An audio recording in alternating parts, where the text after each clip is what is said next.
ठाकुर जी ने गोविंद दास जी से कहा, हे गोविंदा, मुझे दाल बाटी खाने का मन है। गोविंद दास जी चकित होकर बोले, प्रभु, आप तो 56 भोग पाते हैं, फिर दाल बाटी जैसी साधारण चीज क्यों? ठाकुर जी ने हंसते हुए कहा, आज मैं 56 भोग नहीं बल्कि तेरे हाथों बनी दाल बाटी खाना चाहता हूं, पर मंदिर की रसोई में नहीं, मैं तेरी कुटिया में आऊंगा, वहां तू इसे उपलों पर बना। गोविंद दास जी ने ठाकुर जी की आज्ञा स्वीकार की और चुपचाप तैयारी करने लगे। उन्होंने इस बात को मंदिर के अन्य सेवकों से छिपा कर रखा, क्योंकि ऐसा मानना था कि ठाकुर जी मंदिर के बाहर नहीं जाते।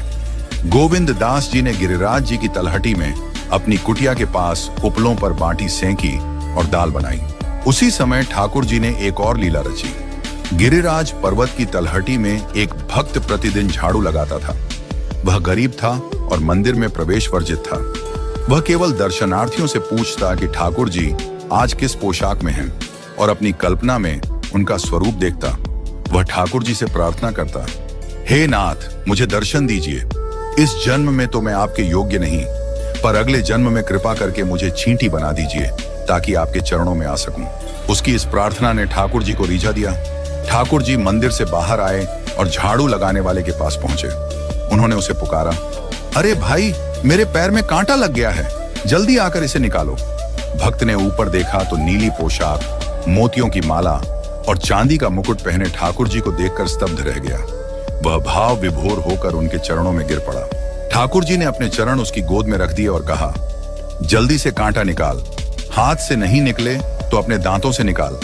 भक्त ने कांटा निकालते हुए ठाकुर जी के चरणों का स्पर्श किया और प्रेमाश्रु बहाए। इस अद्भुत कृपा से उसका हृदय आनंदित हो गया।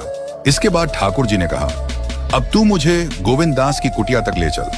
भक्त ने ठाकुर जी को अपने कंधे पर बैठाया और कुटिया तक पहुंचा। वहां पहुंचकर ठाकुर जी ने उसे वृक्ष के नीचे रुकने को कहा और स्वयं गोविंद दास की कुटिया में पहुंचे।